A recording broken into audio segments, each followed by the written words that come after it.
Welcome to the Socially Conscious St. Louis podcast on a special Christmas Eve edition. I wish I had that Mariah Carey Christmas song. If I could cue that motherfucker up right now. Yeah, yeah.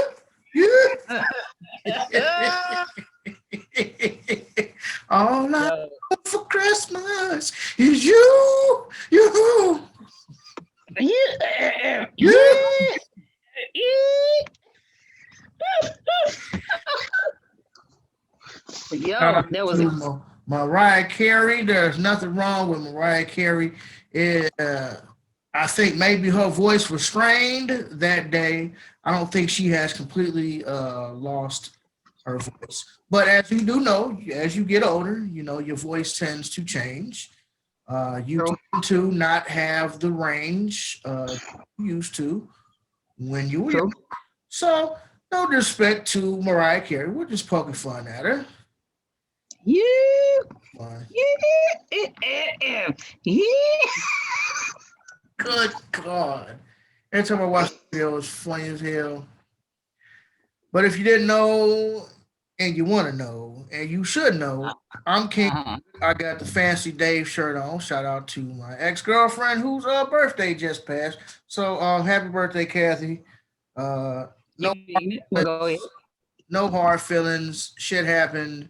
It will never happen again, and it just is what it is. But I am thankful for the shirt. I do like it. Now that you get over the initial like being mad face, fuck, I don't want this shit. I don't want none of that shit. No, I still like it. I was just. But anyways, so happy birthday to my estranged ex. No hard feelings. But I am only one half of this podcast. I could not do this because I think I'm kind of boring by myself. Somebody might not think so, but I think my friend Rebecca Quarles adds a certain level of decorum that I do not have because I'm liable to say anything that I feel like. And The Rebecca corn. sometimes has to be the go-between and translate to some of her lady friends. How you doing, Becky? Merry Christmas. I good man.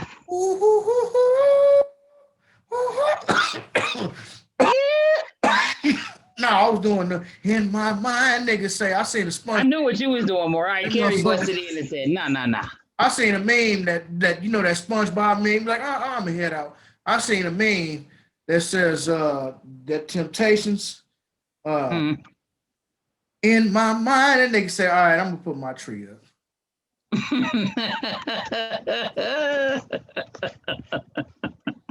I always wonder why the radios never play like the new Christmas songs. Like they play all the Christmas, all the Temptations, Yep.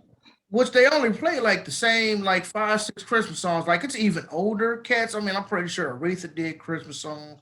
I know Jerry Butler did some Christmas songs. I know a whole lot of people did Christmas songs. They only play like the same handful of Christmas songs. I know Chris Brown did a Christmas album that Yep. was pretty decent. And I think they had some new Christmas versions on that. What was that? That Best Man movie, the newest one, where they had the whole Christmas movie. I ain't never really seen Yep. the series, but I know they had like a Christmas Best Man where they came out with the Christmas CD. Why don't the radio play everybody Christmas songs? Like I don't know. Maybe they just think to stick with the classics. I don't know. you can't just play the Temptation You every like three songs. mm, You remember the old, what was that, the time, what was that, the Time Warner collection, and they had the Merry Soul for Christmas CD yeah. that you used to see at like 2 o'clock in the morning for 19.99 a month. You can have unlimited music of your choice. Yep. Presenting the Merry Soulful Christmas special featuring two CDs of all your greatest Christmas hits. Right. My two favorite Christmas songs. My two favorite Christmas songs is James Brown, Santa Claus Goes Straight to the Ghetto, and the other one, the Nate Dogg Snoop version of Santa Claus Goes Straight to the Ghetto, the one that was on next Friday after next. Yeah. Claus go straight to the ghetto. Rest in peace to Nate Dogg. Man, that nigga Yeah. his ass off. Nigga make a Christmas song. Mm-hmm. Do, do, do, do, do, do, do. Santa Claus. That's my motherfucking guy, man. I love Nate Dogg. Nate Dogg was the shit, man. He died before his time, honestly. In my, Agreed. they say God makes no mistakes, but man, they could have took any number of black people and did away, Any number of white people, and nobody would have missed them. I mean, if you had taken Terry Crews, nobody would have missed him. I'm sure that be more than happy to take Terry Crews. I mean, be more than happy to take Nate Dogg over Terry Crews. Nipsey. boy, you ignorant. I'm just saying I don't like Terry Crews, but we're not here to talk about Terry Crews today. Finally. Right, we're not. He ain't done nothing. He ain't done nothing for us to go in on him. So we're not gonna go in on Brother Cruz today. We're gonna let him have a rest. But your girl Lizzo. Now Lizzo, for those of you who don't know, Lizzo is a singer. She's a flautist, a damn good flautist, I must say. She can flute her ass off, no problem. Hey, Lizzo is a talented sister. However, she recently came out on TikTok, basically saying she does not feel comfortable looking at herself in the mirror. She doesn't feel comfortable in her own skin. She's not comfortable with her weight, and she just shared some of her insecurities to her followers on the TikTok. Rebecca, as a big girl, you've been a big girl pretty much all your life. How do you feel about Lizzo coming out and sharing her insecurities? Because for the longest, Lizzo was capping. Lizzo said, it ain't nothing wrong with me. There's nothing wrong with my body. You're not gonna fat shame me. I love being a big girl. I love doing this, that, and the third. Rebecca, what's changed with Sister Lizzo? I just think she stopped lying to herself. In my opinion, I was like, finally, you decided to come out and tell us what we already knew. Told us what we already knew. Like yes, Lizzo is extremely talented, right? But at the same time, she was parading around. Every time you seen her, she twerking, she have dress, she got an ass out, stomach out, back out, legs out, titties out. She always got something out, and she most notably been known for twerking as of late, and for at least the last past year or two. And that's overshadowed her talent for singing, and that overshadowed her talent for how well she can play the flute and how well she can perform. And she finally came out and said, you know what? I'm not comfortable in my own skin. I don't like the way I look. And she was going to work to lose weight. And the thing is this, everybody already knew it. You just finally came out and said what everybody knew. It was almost like you was putting yourself out there, trying to showcase your insecurities to see if that was going to make you feel more comfortable in your skin. And at that same time, you garnered a following of women like, yeah, big girl positivity, body positivity, so on and so forth, yada, yada. And now it's like, oh, well, you know what? Instead of her coming out saying, I lied, y'all, or just telling the truth about what it is, but she just came out and said, basically what I mean is she, instead of telling the truth about what it is, as far as her coming out saying that she's always had this insecurity and why she was twerking, in my opinion, and why she was showcasing her body so much, she just came out and said, I don't feel good in my body, so on and so forth, I'm gonna lose weight. And now all these people who followed you are pissed off. And they kind of they really don't have a right to, because whatever decision somebody else make for their own life is their own decision. However, at the same time, you misled these people. And in my opinion, you still misleading these people. If the truth is what I think it is, which is whole time, you wasn't comfortable in your body, you weren't comfortable in your skin, you didn't like the way you looked, and you was trying to showcase your body to try to help you better with your emotionally and mentally, with how you felt about you. I just think I can go on. I'm just saying she confirmed what we knew the whole time. You out there shaking your ass, looking like Rikishi from wrestling, and whole time you Damn. fucking lying. Talking about, oh well, then you want to get mad when people attack you about what you look like when you didn't like you the whole time. That's all I'm saying. Nigga, I wish I had one of them nice setups like the other YouTubers got, cause I sure would have put up a little meme of a little gif of Rikishi on the screen doing the stink face or something. But I don't have that technology. Just upgraded my camera, got me a nice little lighting system. So yeah, we're getting there. We're getting there. But Lizzo, that's right, Lizzo. You know, you basically, I agree with you 100%. We basically now know what we all knew in the beginning, that Lizzo was doing all of this because she was insecure with her whole body. And she feels like doing these antics and these risque photo shoots and stuff that people are going to accept her for her body weight. And that's not how the industry works. That's not how it works. Uh, True. you're not going to get a you're not going to get where you want to get within that system if you do not fit a certain criteria. That's true. And one of those criteria is your weight. Faith Evans had to lose weight. Yep. Price had to lose weight. You got Yep. to lose weight. And it's a shame. You should you should love yourself wherever you're at in life, but that does not mean you should love that specific position that you're in. Mm-hmm.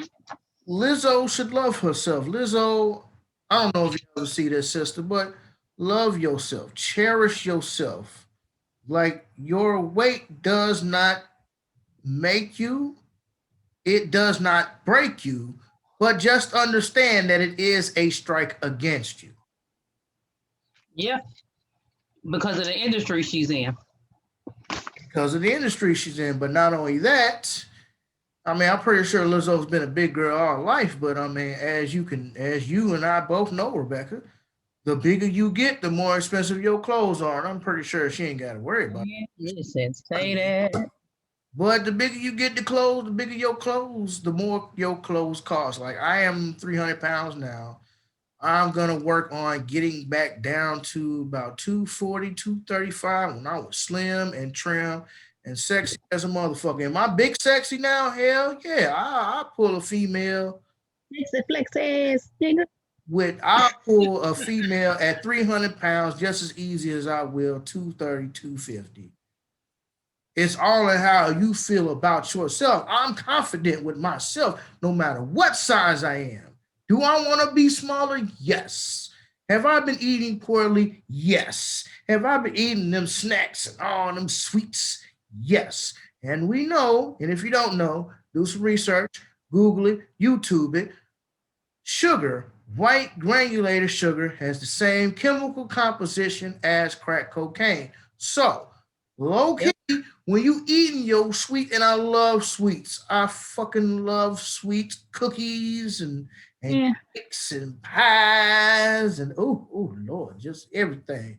And rolls like cinnamon. My nigga touching on himself. He's so happy about this shit. Nigga, nigga, especially when a nigga be smoking and you get a craving, nigga, point me in the If I eat a cookie like now, it's something like a ginger cookie, but it's nothing like, you know, yeah. I got some ginger snaps on top of the refrigerator, baby.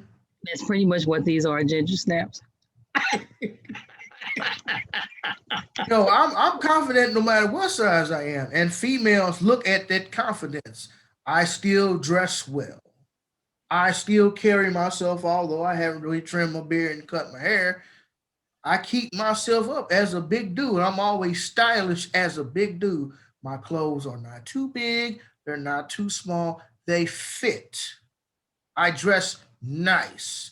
And I done had females tell me that I dress nice. I smell nice. Like, last year. I went with my homeboy, white boy Mitch. Shout out to my white boy Mitch. We went to go see the last Star Wars, The Last Jedi. I was working at Save a Lot over there on Brandon Page. Everybody's so used to seeing me with my uniform on, and then I go home. Nobody's ever really seen me in plain clothes, especially customers. So it just so happened that I went into this little police security office around the corner. It's supposed to be like a police substation, but they don't never use it. So, it's empty room with a toilet, So I go in there, I change clothes, I come out, I'm smelling good, looking good. I got my coat and shit on. Man, I'm waiting on my bus so I can just go downtown so I can try to meet this nigga at the little MX downtown so we can meet up at the same time. So I had some time to kill. So I was rapping with my boy, who I forget who relieved me that day, but I was rapping with my boy, and I had my clothes on. I had my polo boots on, my US Polo Assassin, not polo, but USPA. So I had on my boots. I was looking real fly, was smelling good. I had my jacket and shit on. And this one gear came, security. I ain't never seen you look like that, security. I said, is that a good thing or is that a bad thing? So, that's a good thing. So thank you, baby. Appreciate it. If you are confident in yourself, you can get hollers wherever you go. Let me tell you something. Rebecca get all type of hollers. Rebecca can't go nowhere out of state without somebody trying to holler. Hey, girl, I see you looking, girl. You're looking real good. You're smelling good. Listen, where are you from, girl? I ain't from around here. I'm in Kansas. I'm visiting for a few days, and then I'm a book town. Well, listen, I know you're not from around here, baby girl, but if you ever gonna decide to stay a couple of more days, or while you down here, if you want to get into something, well, here go my card. You give me a call. Am I right, Rebecca? Do niggas not holler at you? Yeah, that's true. And Rebecca is a big girl. So you being big or you being small, it shouldn't affect who you are inside. Should you want to lose weight? Hell yeah, because it's not healthy. I ain't healthy. I know I ain't healthy. I can barely walk a couple flight of steps without. God damn, tired as a. I know I'm unhealthy, and that's one of the things I want to change about myself. Besides the fact that I refuse on the urban mystic side of the game, I refuse to go to another size. I refuse. I'd be goddamn if I go to another size.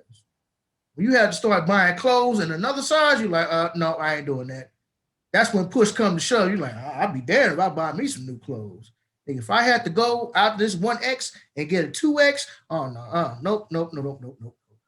So, Sister Lizzo, I hope that you find peace within yourself.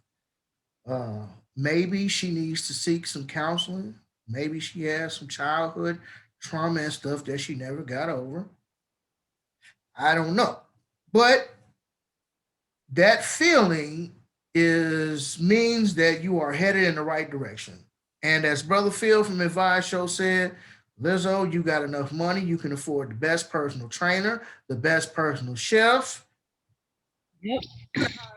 You can hire that dude from the commercial that tackle your ass every time you getting ready to take a bite of that. You getting ready to eat that cookie. Here come this nigga. Bah! Oh.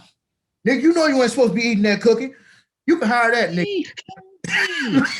You can hire that nigga to follow you around and tackle your ass every time you get ready to make a bad decision. So you have the money, you got the mentality that you're not happy with where you're at. So there's nothing but progress to go from here. Sister, you are young, you are talented.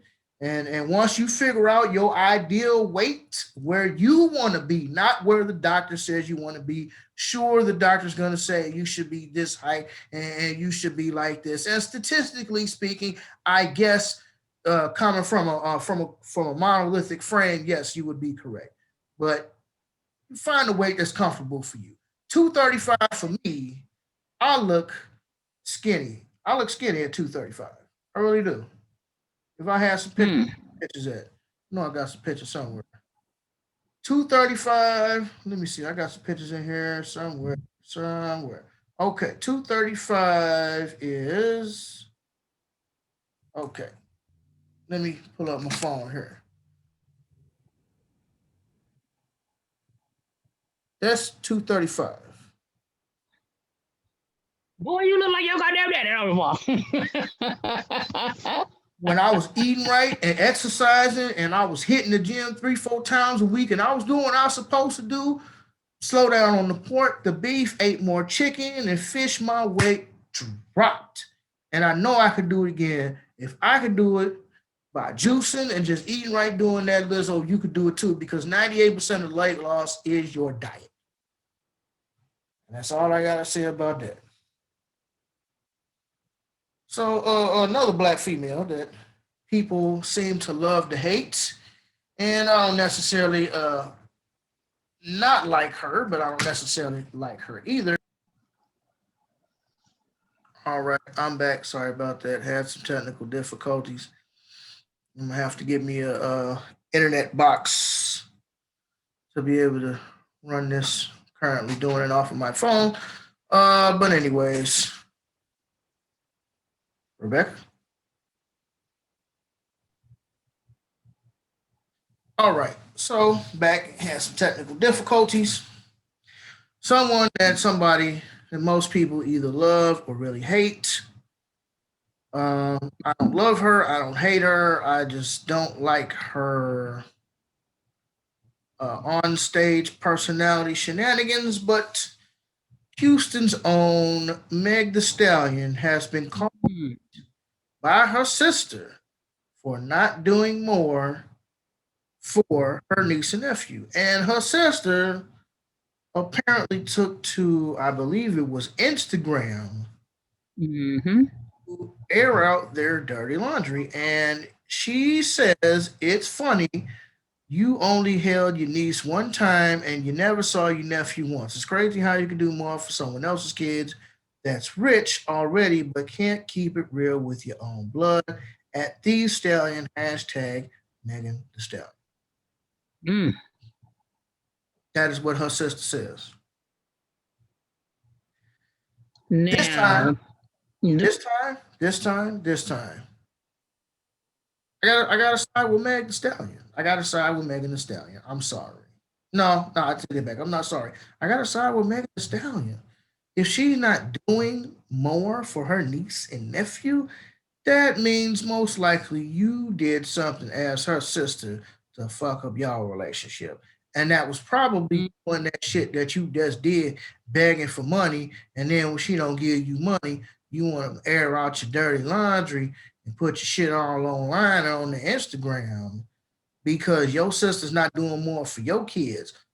They your kids. Yo, yep. that's not Megan's responsibility. Them your kids. Yeah, she should help you because she family. But we don't know any backstory. We don't have any context. But I can kind of see how this scenario went. Meg comes up, gets a record contract. Oh, here come all these. Everybody ain't able. Here come Mm, everybody ain't able niggas, aka her sister, and probably some other family members too. Well, you got that record contract. Everybody ain't able. And then when you start trying to help people out, giving them money, this, that, and the third, and then when you stop doing for them, they want to get mad, like, oh, you don't do for your niece and nephew. That's not her responsibility. at all. Paying Like, her kids. I had to tell my young homie. Him and his BM was in a tizzy. And one of the things I told him, like, bro, it's not her responsibility to put food in your house for your kids. If you want me, They want to be over here, then she do. No, she don't. Her responsibility is to her kids at her house. Your responsibility is for your kids at your house. Yep. Your children are at your house. You should be packing your refrigerator for your kids and likewise for her at her house. Yeah, okay. Parents gonna bring by snacks. And I mean, these not no babies. They young. They what 5 and 3 or 4 and 3, something like that. So they not no babies, but they still young kids. And although, I definitely say he a great father, he a great young man, he a great father, his kids love him. Even his BM speak highly of his fathership skills, but it ain't her responsibility to put food in your house so you can watch your kids. It don't work like that. So I mean, as far as I'm concerned about Meg the Stallion, your sister, you not shit. And the fact that you gonna go online and air out your dirty laundry, much like homeboy who was just on the Yana Van Zant, Girl. and air out your dirty laundry and then expect people to fuck with you. Like where you get off? Where do you get off thinking that somebody owe you something? Just because I came up don't mean that we came up. And everybody knows, us old saying that blood thicker than water, but not everybody who your family by blood is your family. Like it's some cutthroat niggas out here. Remember Yeah. uh, remember Ice from Paid in Full? Uncle Yeah. Yeah. Money making Mitch. You get real money, huh? Hmm. And because Mitch wasn't breaking his uncle off nothing, what'd he do? I think he ended up kidnapping the little brother and some old foul shit. And they was straight family. So family don't mean shit. I support Megan Thee Stallion 100%. It's your Agree. and if you don't feel like giving to your sister, I mean, honestly, I believe in my heart of hearts that she probably already went through this. She probably already gave her sister some money or tried to help her out as best she could.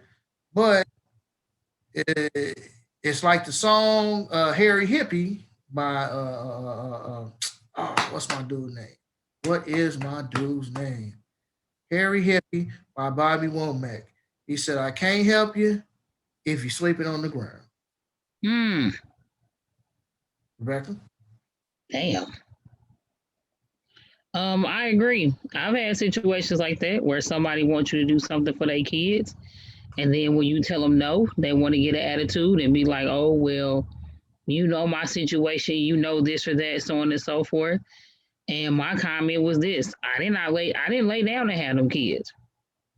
Therefore, I'm not obligated to do anything for you or them kids because I'm your sister or I'm your cousin or whatever. Like I'm not obligated to that. I'm not tied to that. It's your responsibility. If somebody say no to you, whether they got it or not, it's their business.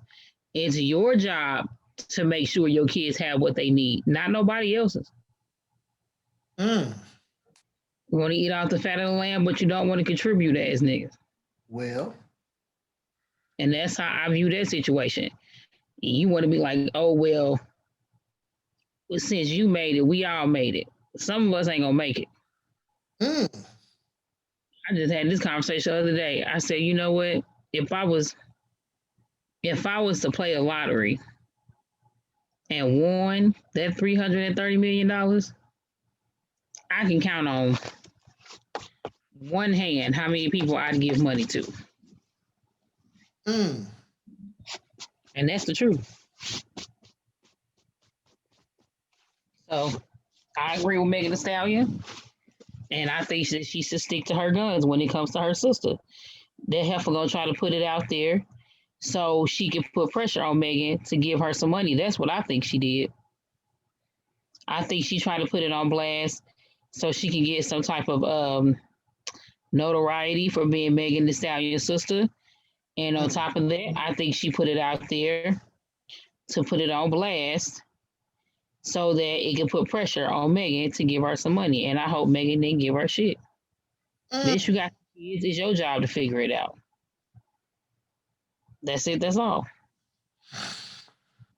Well, Rebecca, you say everybody's not gonna make it. Yeah, everybody gonna make it. Okay, well, for all my church brothers and sisters who still believe that everybody's gonna make it, let us go to the good book in Matthew chapter 13 and verse 30. It says, let both grow together until the harvest. And at harvest time, I will tell the reapers, gather the weeds first and bind them in bundles to be burned, but gather the wheat into my barn. Wheat is useful, weeds are not. They both grow up together. And from what I understand from people who I've talked to who have grown wheat, wheat and weeds look the same until Yeah. grows mature. When wheat matures, then you can tell the difference between the wheat and the weeds. So they actually don't weed the garden until the wheat comes mature. Then they can separate the wheat in one pile, put the weeds in the other, and burn it. That's from your Bible. Yeah. The Bible says that everybody will not make it. Not everybody will make it. John 10:28. I give them eternal life, and they will never perish, and no one will snatch me out of my hand. But them the good folk though. Them ain't the bad folk, them the good folk. That's just fun. I just wanted to share that from the good book. Not against it. There are useful things in there, no doubt.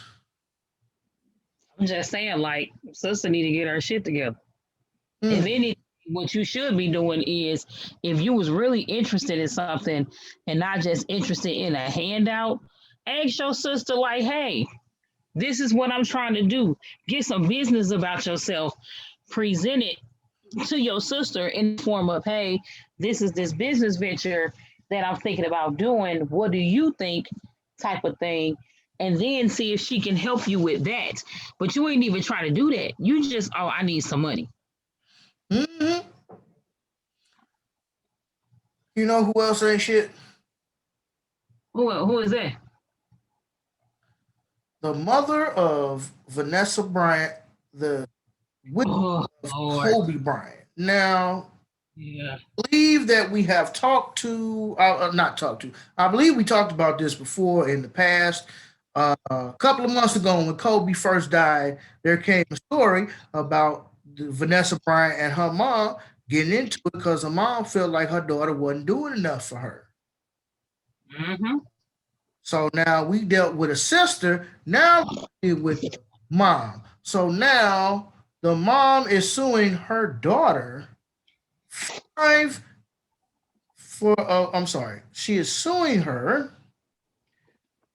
because Vanessa Bryant refused $5 million worth of demands, including a new house and a Mercedes truck. So according to um, allaboutLaughs.com, it says Vanessa Bryant has been through a lot this past year with the loss of her husband Kobe Bryant,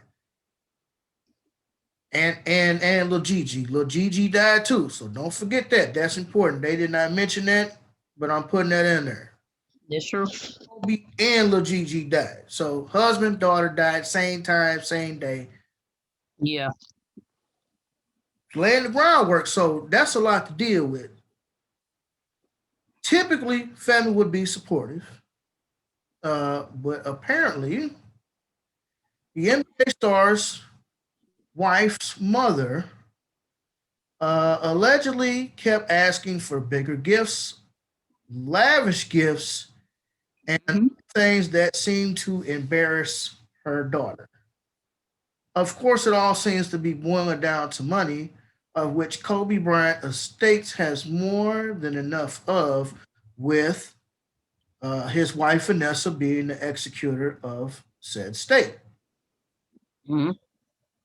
So they go on to say that former Lakers superstar earned more than 680 million during 20 years in the NBA, launching a successful business career after retirement. The five-time NBA champion took in 323 million in paying playing salary, and 323 million.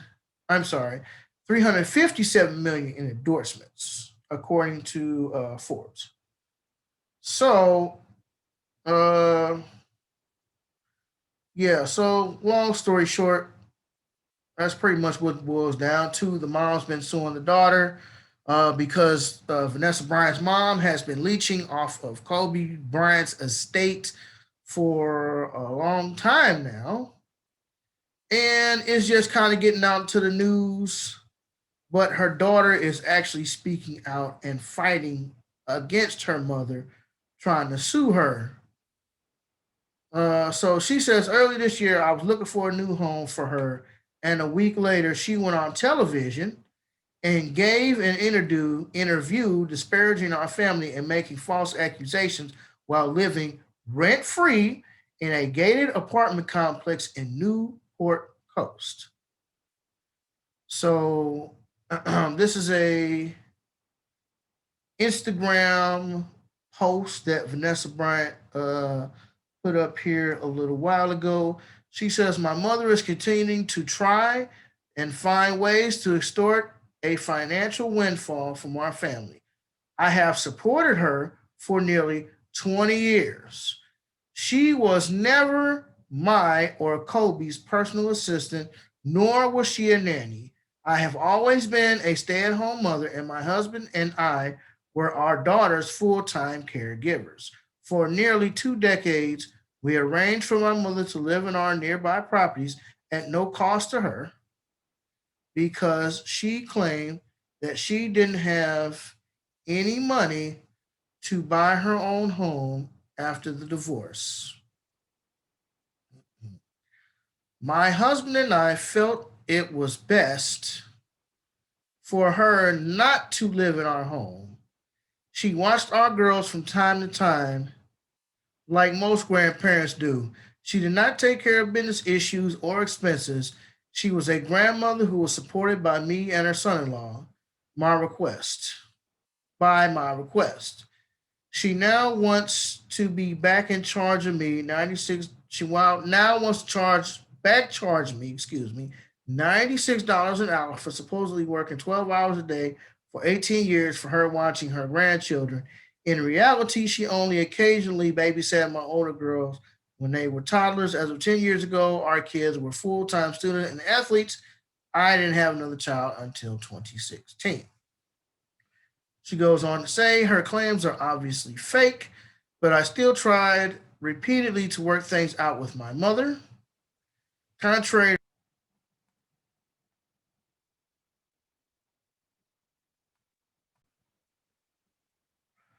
All right, um,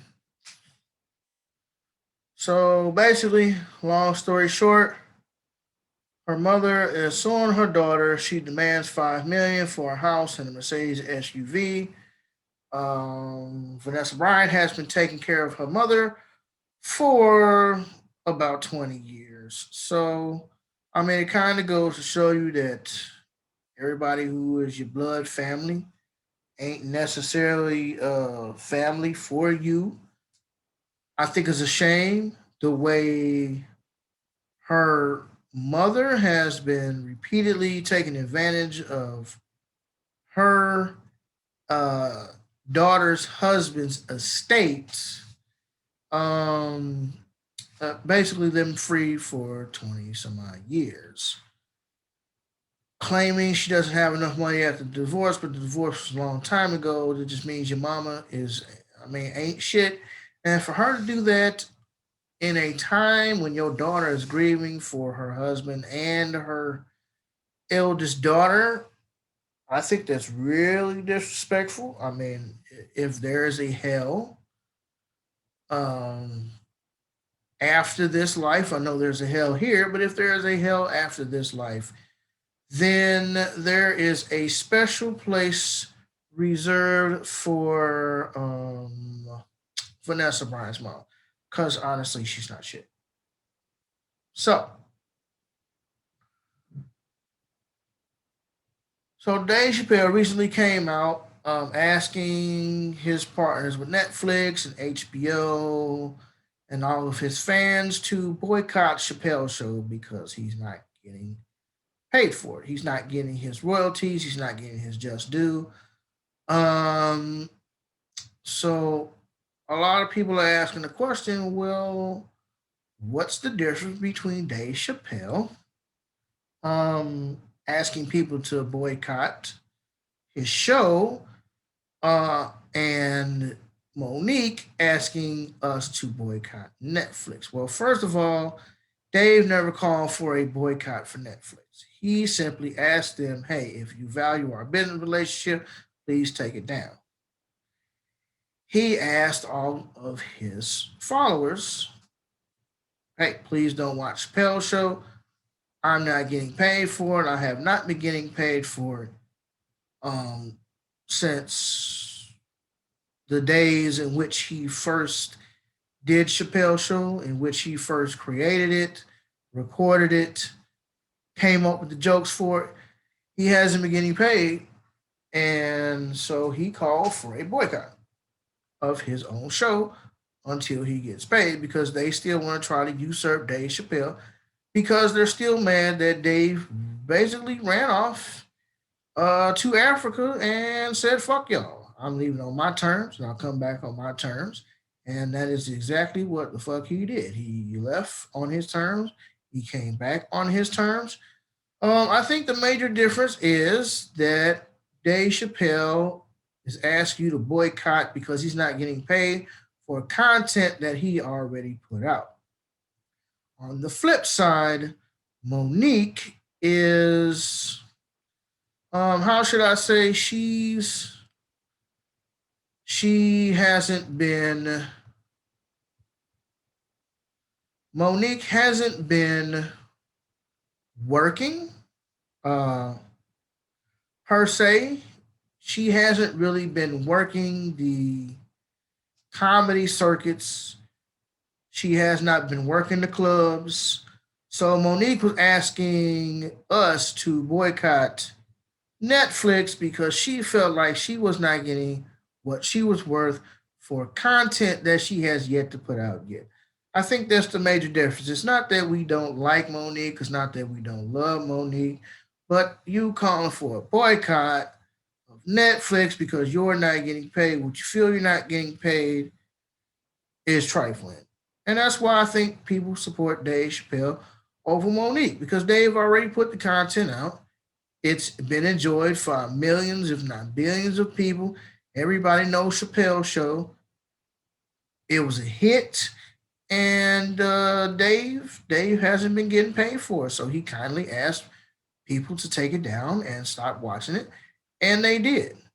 Because again, the people who put out Chappelle's show originally is still quite pissed at the fact that Dave left and came back on his own terms. He didn't put on a dress. He didn't coon. He didn't step and fetch it. He didn't do none of that. And that's why people rock with Dave, because Dave's the GOAT. Rebecca? You want to unmute yourself, Rebecca? Okay, Rebecca is gone. She is gone. She is gone. Oh, wait.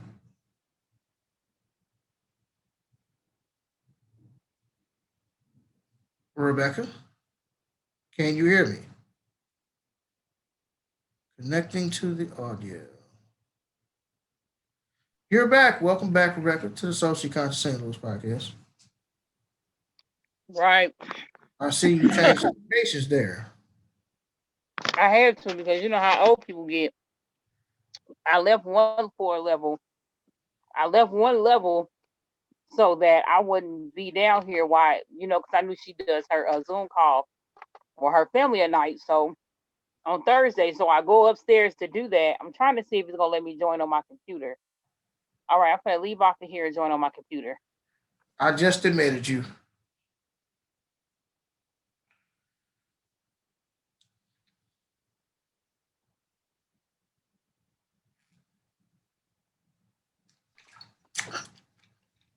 So, while you were gone, I just discussed the reason why I think people mess with Dave Chappelle over Monique. Do you have any thoughts?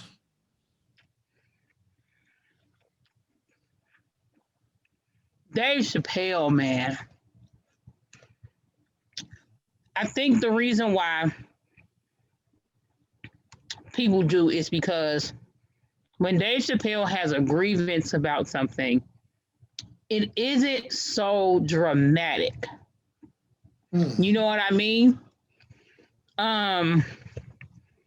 Just like with his grievance with Comedy Central, it was more from a space of, this is what happened, this is what I did, this is what I allowed, but I'm asking you in good conscience not to do it.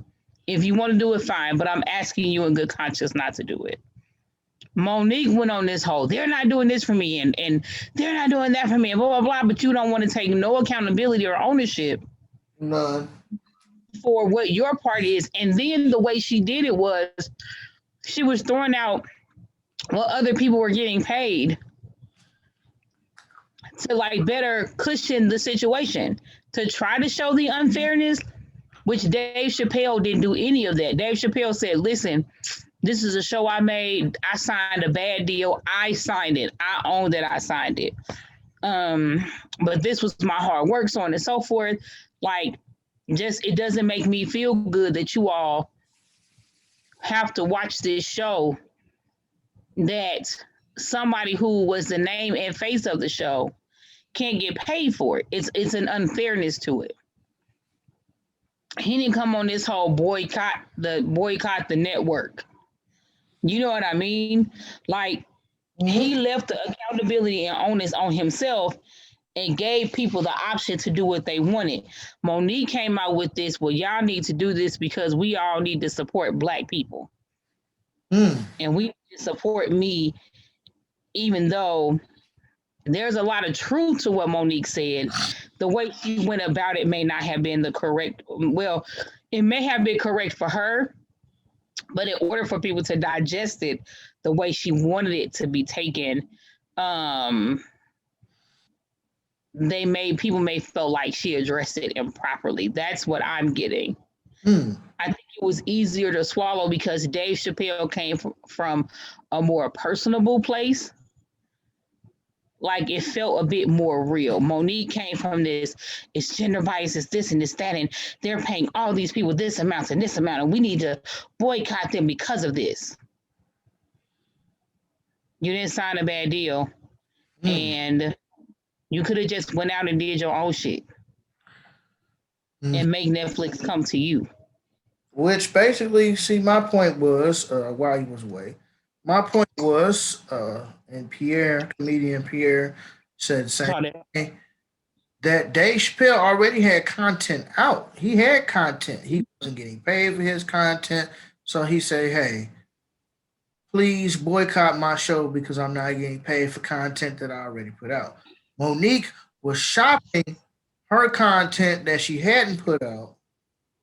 Or I don't even think she had content. I think she was just looking for somebody to give her some money to do a stand-up special instead of doing a stand-up special herself, coming out with it herself, getting paid herself, and letting the major companies come to you. Because that's what Dave did, and that's part of the reason why he's not getting paid for his work, is because they're still mad he dipped off to Africa. He came back, lives on a farm in central Ohio. Yep. I know some people who know Dave Chappelle, not personally per se, but in that little bitty town near Columbus, Ohio, he's Dave Chappelle. He goes to the store. He's kind of like an Andre 3000. He just goes where he wants to. He goes to the store. It's like, oh, hey, Dave, how's it going? It's not like, oh, my God, that's Dave Chappelle. It's like, hey, Dave, good morning, Dave. How you doing? Merry Christmas to you, Dave. See you later. Thanks for coming by. You know, he a normal cat. And then when he decided that he was ready to make a comeback, he hit the ground. He started in the clubs. He worked his way up through the clubs. He worked his material. And any stand-up comedian will tell you that comedy is a perishable skill. Yep. You can't just be out of the game for 10 years, 15 years, and come back and do a stand-up special doesn't work like that.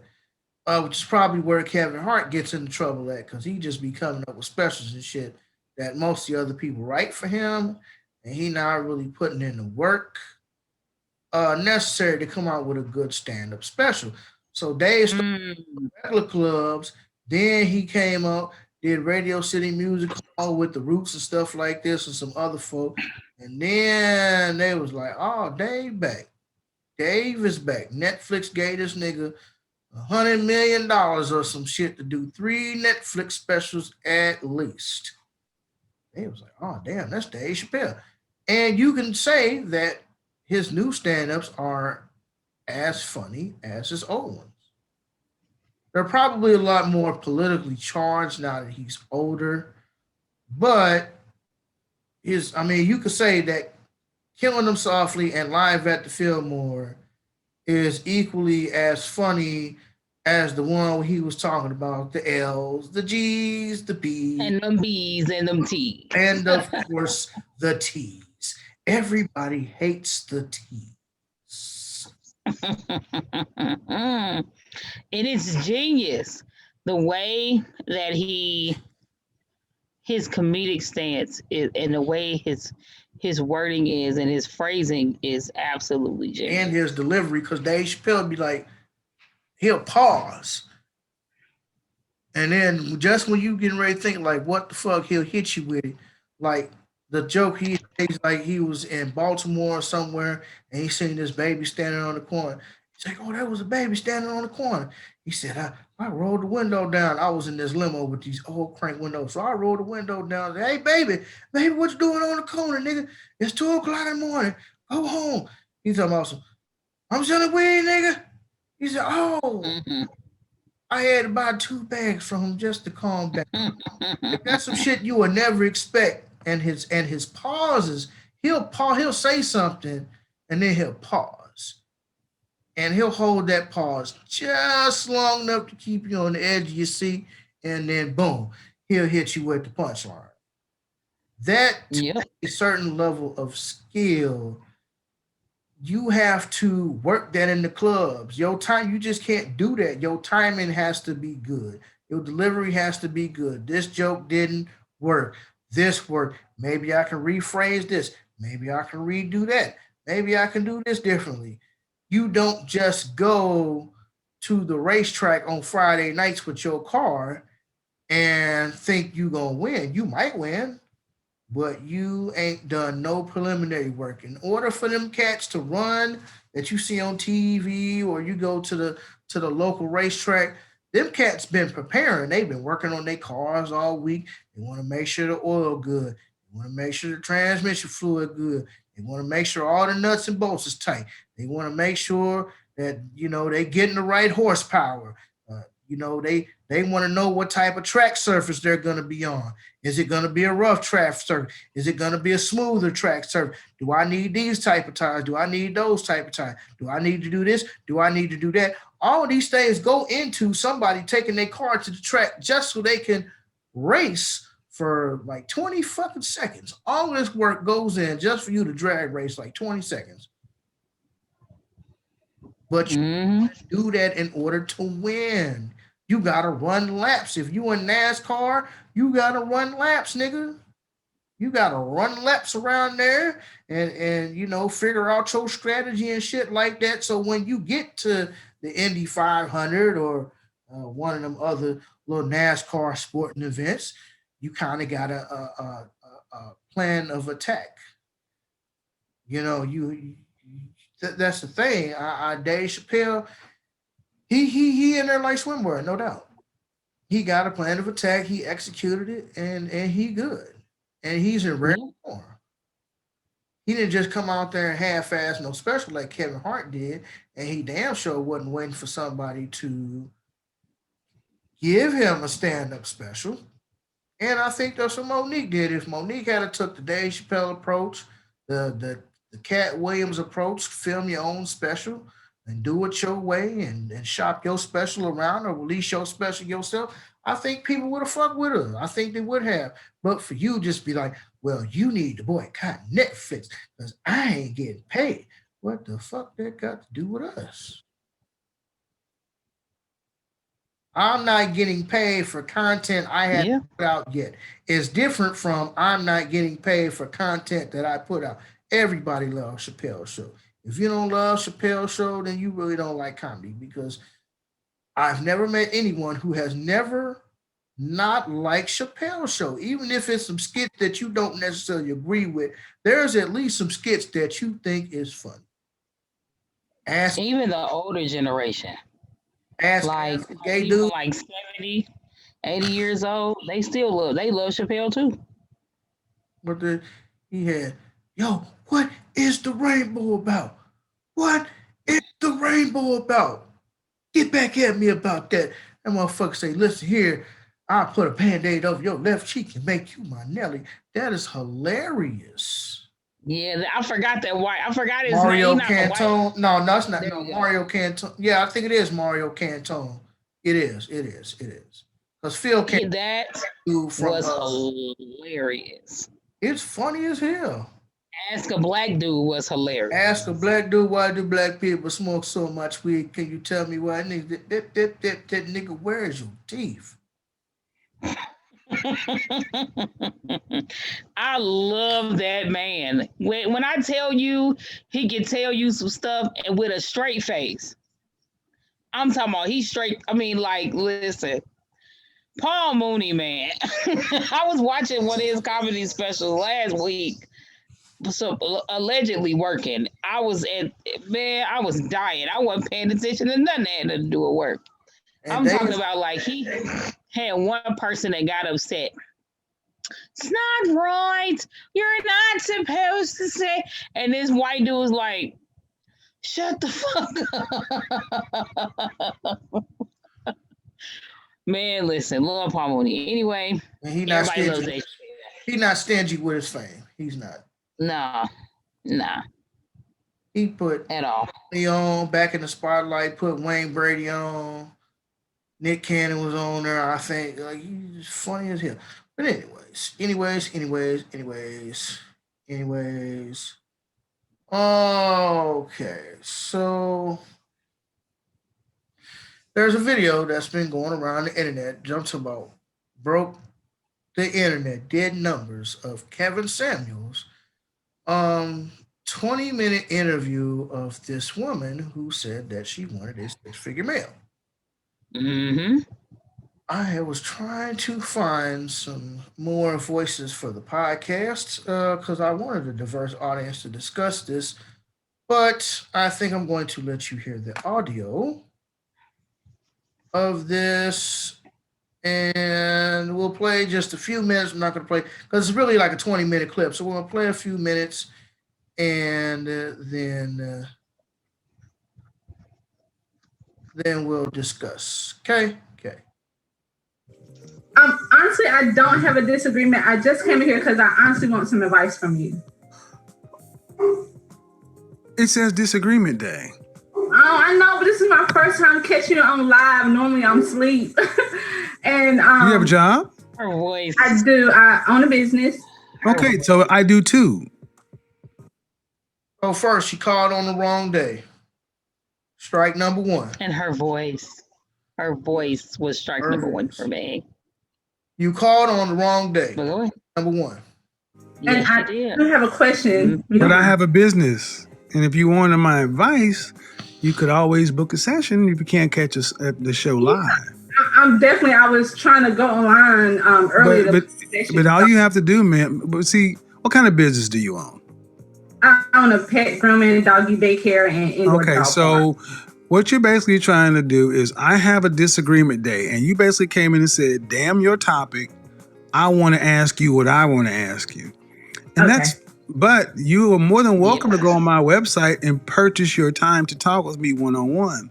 Because what you're trying to do is rather rude, but I will go ahead and do it because I'm going to use this as a teaching lesson. So not only did she call on the wrong day, she makes six figures and won't pay for a private session from this man. Which he should have never, in my opinion, he should have never took it. he should have hung up on her, because this could potentially cheapen him a little bit. You know what I mean? Because you may get some other people, oh, well, you did old girl session for, you know what I mean? Like, you might get some people like that. But I guess I understood the reason why he did it. Yeah, because she want what she wanted when she wanted it, and he wants to make an Well, I was trying to call you earlier. No, you wouldn't. No, you wouldn't. right.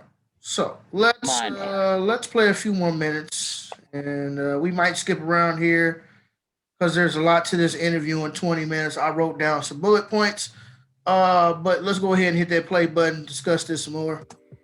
How old are you? How old are you? I'm 35. 35 years old. 35 years old, and you're a business owner. And what's your question?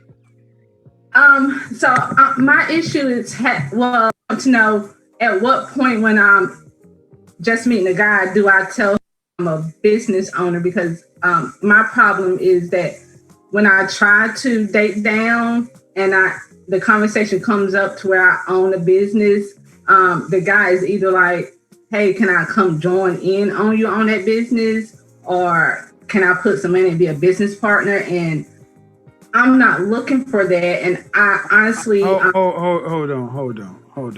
on. I need to be clear on this subject.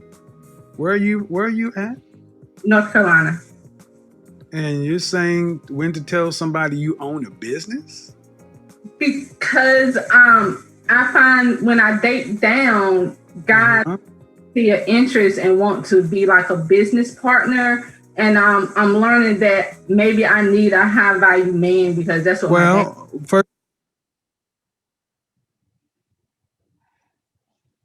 So you need a high value man, because the average dudes that you messing with are dusty.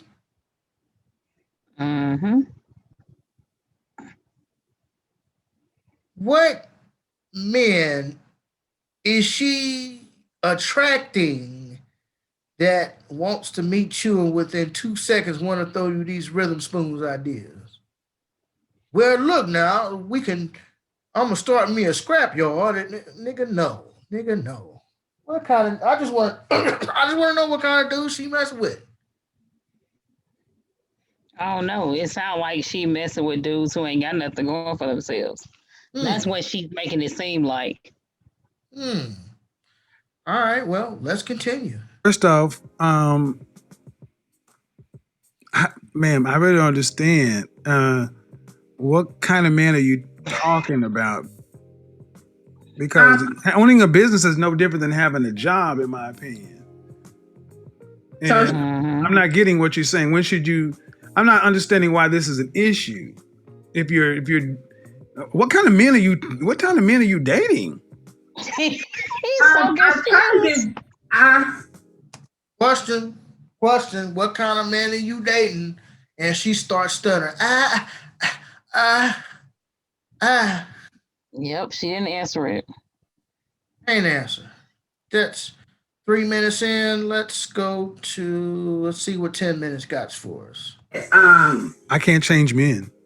I know, but men. This doesn't sound appealing. So the kind of man you're talking about.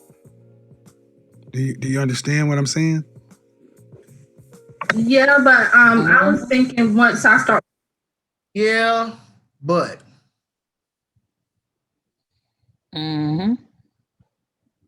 Which means that she ignored everything that he just told her. And I mean, basically, y'all can go on YouTube. I'll probably put the link in the description box on YouTube. But honestly, basically, she ran down her list of criteria that she was looking for. And he basically ran her qualifications by the criteria that she's looking for. And he basically told her she wasn't qualified. So that's just there. So again, if you want to watch the full video, I'll put the link in the description on the YouTube channel. Let's continue. Booking session with you that I can't change men. I know, but I can approve myself, and I feel like I have a lot to offer to those type of men. Okay, but see, you should have stopped right there. I just told you I cannot change men, and you said once I book a session with you, I'm not a miracle worker. I'm telling you what they want. And you're still saying, yeah, but I want them. They don't want you. But I have been working on myself this year and booking your okay, ma'am, but okay. 35, 13-year-old son with a sketchy father. Why would a man who's in the top 10% of earners, who women across the country want that? Because I have a lot to offer. I feel like. Would you want your son to? Okay, this is a good one. This is a good one right here. Listen real close to the question that he about to give her and the answer that she's gonna respond, because this right here is gonna tell you everything that you need to know about this chick. And I don't need to play one more second of this video after this. Here you go, right here. If you had a son making that kind of money, would you want him to bring home a woman who had a 13-year-old son from a sketchy father? Or would you prefer him to get a woman who had no children, was younger, and easier to get on his program? Depending on his age. See what I mean? See what I mean? This is for Black women. They will even. Should have been an easy question. No, I would not want my son to bring. I want the best for my son.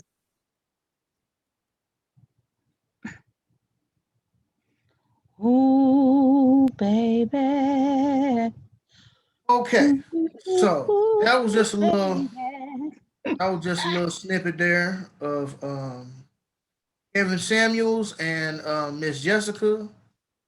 Now, Man. notice how polite he was with her. There was a lot of women who went in, and I watched a ton of review videos from men and women just trying to get a general perspective of what's out there.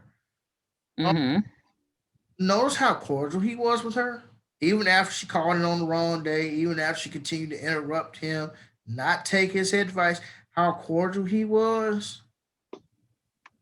And women, it was some women on the online. Well, he ain't no high value man.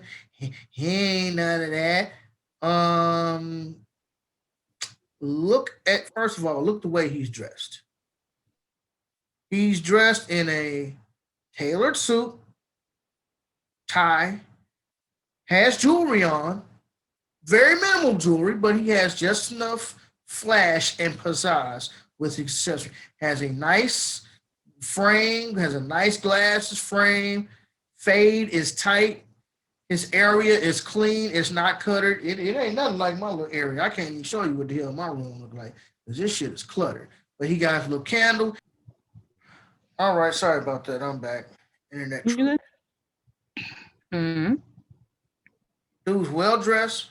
His fade is short. He got a tailor suit on. He got a little jewelry on. Just enough. Not too much. Got a little pinky ring. He's well spoken. He is one of those men that he's referring to. So he could tell you what's what. Now, I wrote down 10 things that I noticed about this video here. Oh, God damn it, this stupid ass internet. Okay, number 1, she called on the wrong day. Number 2, she makes 6 figures, yet she will not pay for a private session. Number 3, dates low-value men who aren't on her level financially. 4, wants men she can't get. Number 5, brings nothing to the table but money. Number 6, has a 13-year-old son, no father in sight. Number 7, does not want a son to bring home a woman like her. Number 8, she is a 6 with makeup on, a 5 without. Those are her words, not mine. You can listen to the video, it's in there. Now, towards the end of the video, she becomes restless and disconnected. That's number 9. She starts feeling phone. She starts texting. She starts looking around because she's become disinterested because he's not telling her the things that she wants to hear. And number 10, she says that Kevin Samuels was being mean. I don't think he's being mean at all. But this is the sort of attitude that a lot of our American black women have. So, Rebecca, as an American black woman, in context to this video that we just seen, how do you feel like this sort of mentality affects the relationships of foundational black Americans? Because Africans have this problem because they have not had to deal with the trauma and the discord that we have to deal with. So we're specifically talking about black people born and raised in America.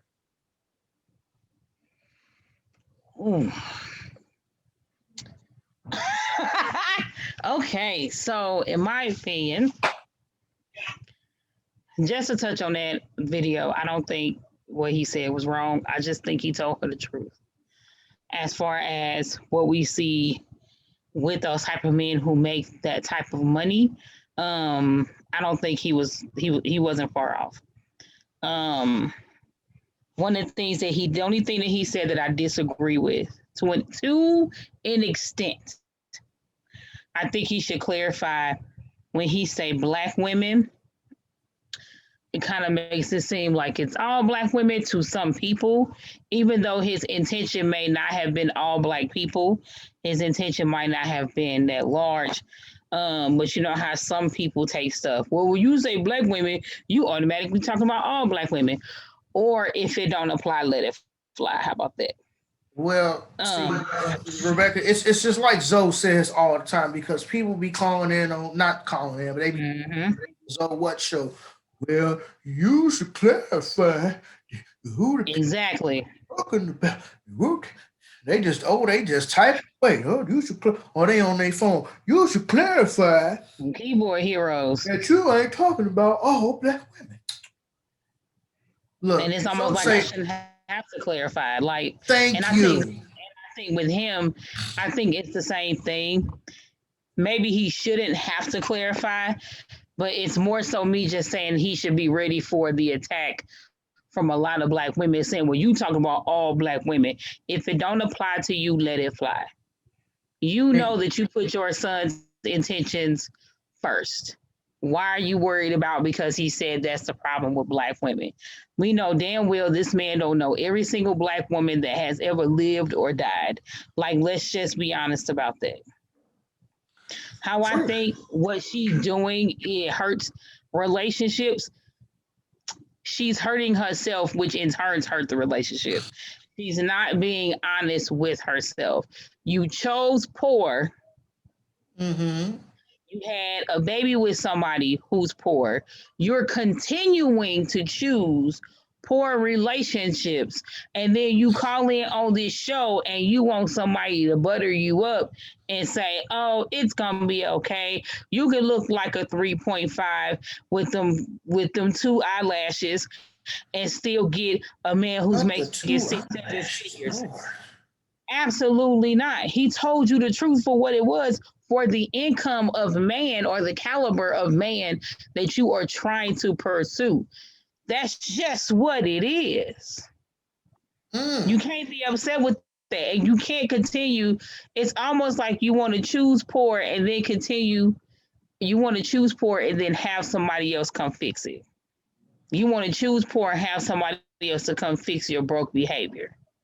She don't need to be in a relationship with nobody. Her son need to see her get her shit together so that by the time that he turns 18, he can be like, man, my mama got her shit together.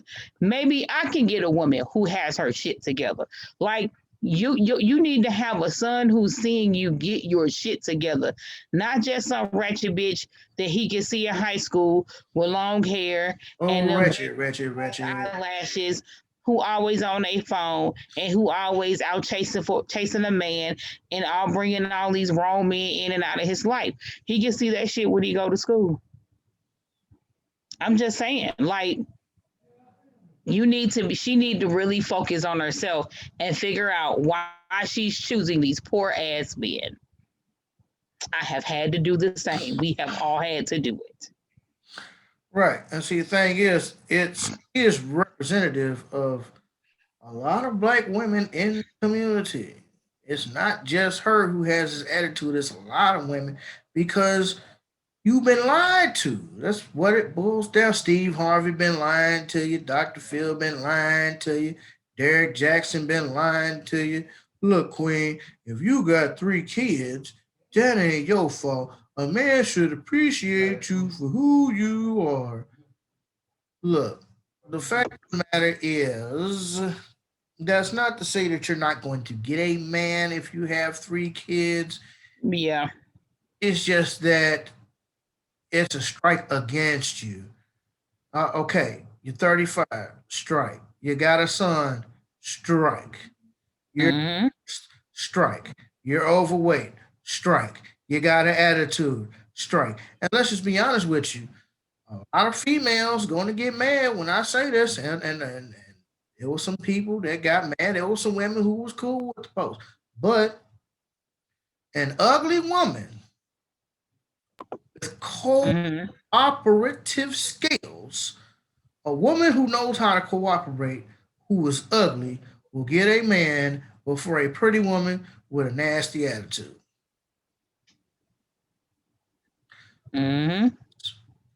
It's some big, ugly women out here who cooperate with their men.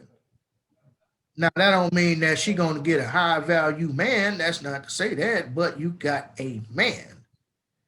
Yeah. My homegirl, Angel, she's 40, mid-40s. She got like 6, 7 kids. She got an older set of kids, and she got a younger set of kids. She cool. You know, she got cooperation skills. She got good communication skills. You know, her and her nigga engaged, and they finna do the damn thing together. His family's her family, and her family's his family. So you can find somebody. And Angel's an average chick. She's an average chick. She like working security. That's her niche. She like working security. She cool. You can find you somebody. It's not to say you can't find nobody. You can find somebody. But just understand that you do not have the same value as a 35-year-old single mother as a 25-year-old with no kids. Like I said before, if Drake or somebody goes to the mall and sees a fine chick, come on, let's go to Monaco. But my job, he gonna move right on to the next. First thing you say, but my job, he gonna go right on to the next chick. You ain't got no baggage. You ain't got no kids. That's what a man look for. Even with me, I ain't got no kids. I'm not opposed to dating a woman with kids, but even with me having no kids, dating a woman with kids, preferably none. I would prefer a woman have no kids. If she got one, okay, I can deal with one. And you got to be someone pretty fucking awesome for you to have 2 kids for me to want to talk to you. Or more than that. That's just me because I don't have kids of my own. And I want kids. And the probability of me having kids with a woman who already has kids is probably kind of low. So it's just the Stockholm syndrome that a lot of our women have. And your mama been lying to you. Your grandmama been lying to you. It's okay. These self-help guru books, these love relationships been lying to you. Like, oh, you can just live your best life. You can find you a man. No, it's a lot of stuff that goes into finding you a man. You gotta have your shit together. You know?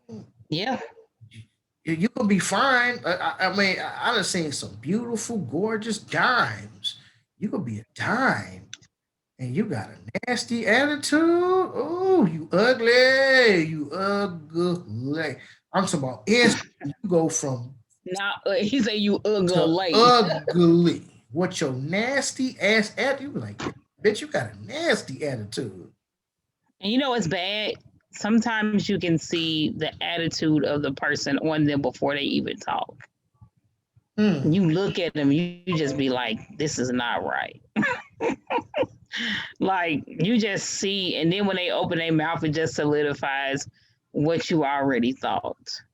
Dudes be gassing them up. Queen, hey queen, queen, queen, queen, hey queen, queen, queen, queen. Not everybody's a queen. Not everybody. Mm. Not everybody's a queen. Not all you women is queens. Not everybody's queen. That's the simp shit. Oh, you a queen, you a queen. Everybody not a queen. A queen is a royal, regal position. Some of y'all hoes are just concubines. Ooh, I know you did not.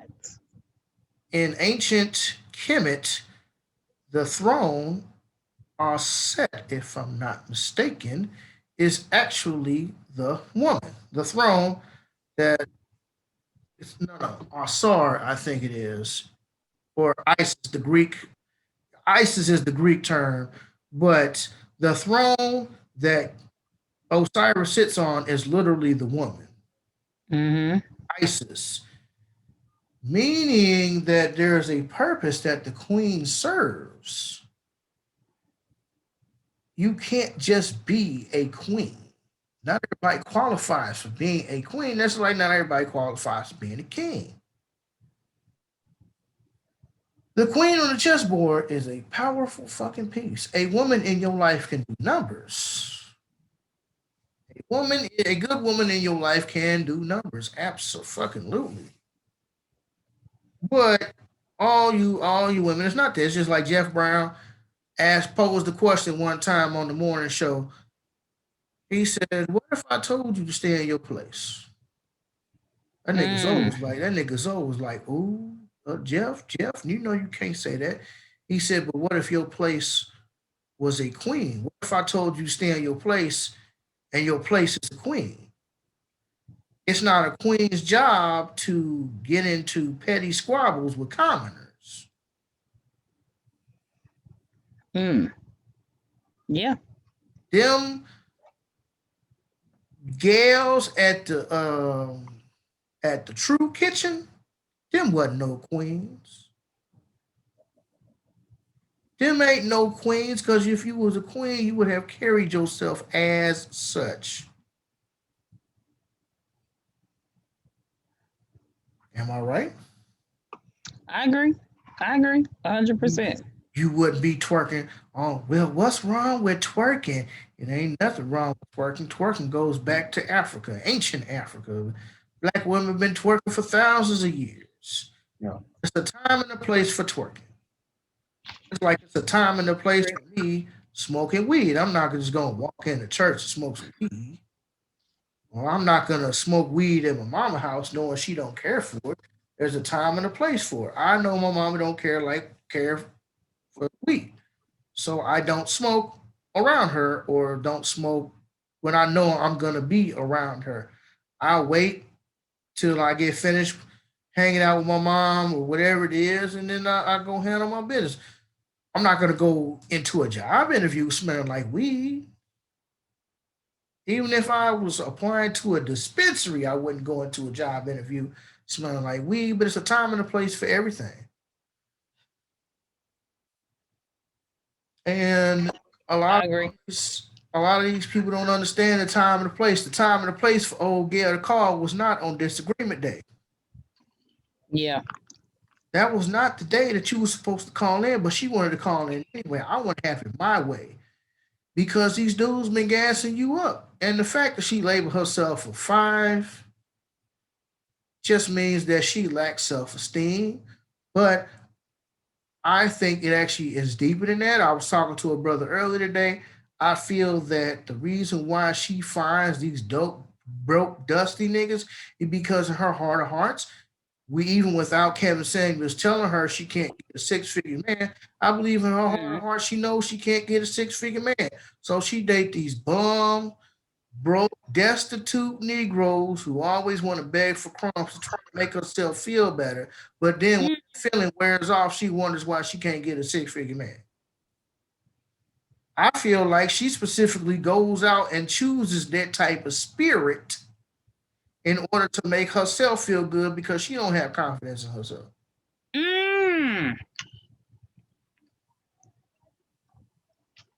That's a good one. What do you bring her to the table besides money? She was like, well, I can garden and I can do this and I can help a man with his business. The nigga already makes six figures. That's $100,000 minimum. When we say six figures, that is 100K minimum. That could be 500K. That could be 999,999K. But six figures is 100K all the way up. So you are in that space where you want something that you cannot have. You cannot obtain that. It's not for you. Dude who already making 100,000, $500,000 a year don't need you to help him with his business. Yeah. If he needed you to help with his business, he wouldn't be making 100,000 plus a year. Think that doesn't make any sense. I can help him with his business. What does a man earning $900,000 a year need you to help him with his business? What is business for? Yeah. Not saying that she's not successful because, hey, she owns her own doggy grooming business. She makes 100,000, a little over 100,000 a year with her business. Hey, shout out to you, baby. Congratulations. We are proud of you in that aspect. Do you? Now, let's see if you can open up a chain of doggy daycares and pet spas. If any man can help you open up a chain of doggy daycares and pedigree grooming spots and stuff like this here, he can help you. You can't help him with his business. Come on. And you average. Do ask her verbatim, what's wrong with being average? What's wrong with being average? Well, well, I just think it like, and he's like, I'm not saying that average is a bad thing. 87% of people, like 85% of people are average people. They're regular 9 to 5 working people. He's like, nothing wrong with getting a man who's a carpenter. Carpenters make good money. They make $60,000, $80,000. He's like, there's nothing wrong with marrying an electrician, with marrying a machine operator, with marrying somebody who is a regular guy. He's like, there's nothing wrong with marrying a regular dude. At all. Nothing. A regular dude can still offer you a nice life together. But you so stuck on this number. I got to have this number.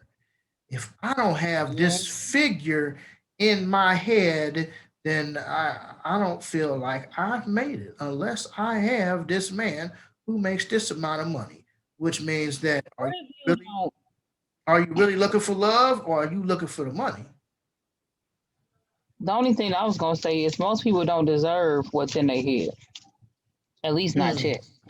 As it relates to a relationship. They're not yet deserving of it because I ain't did the work to get it.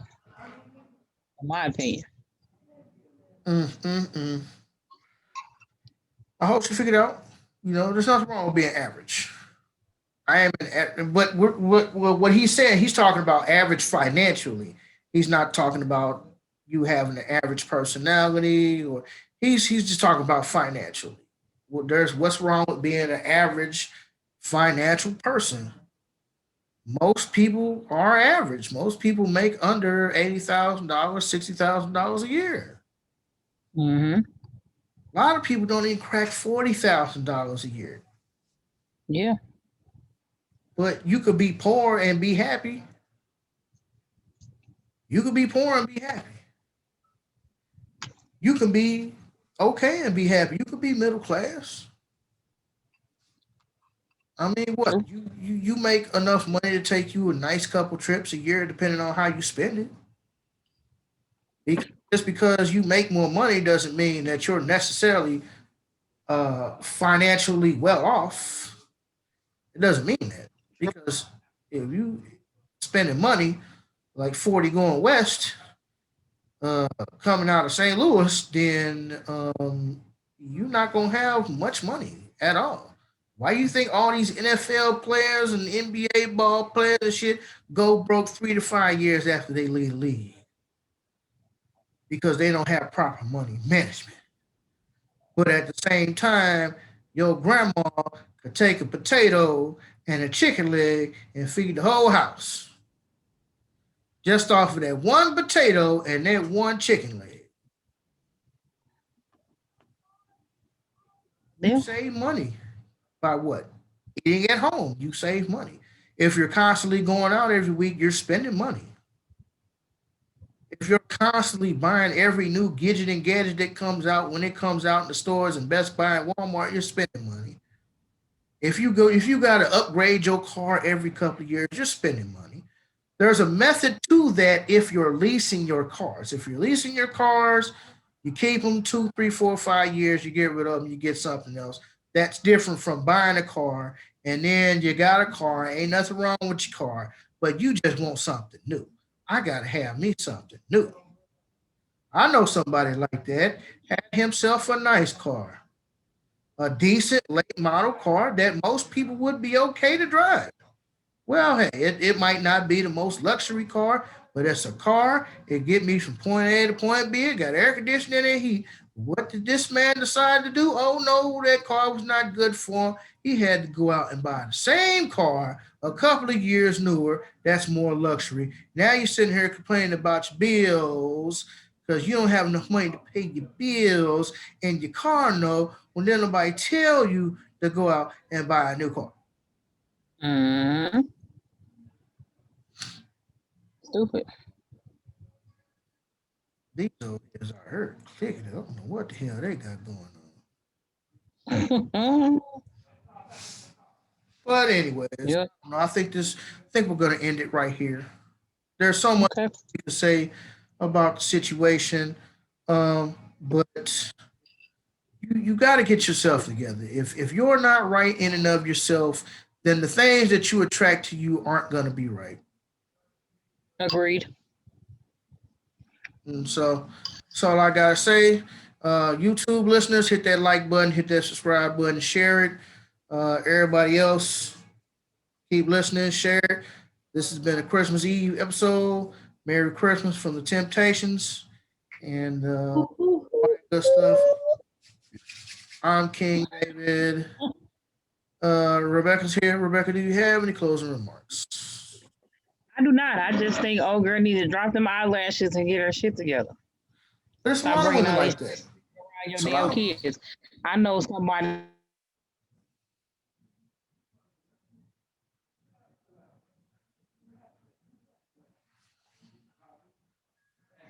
Mm.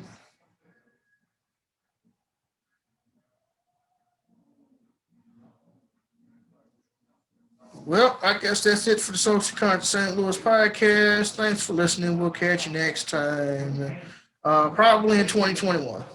Peace.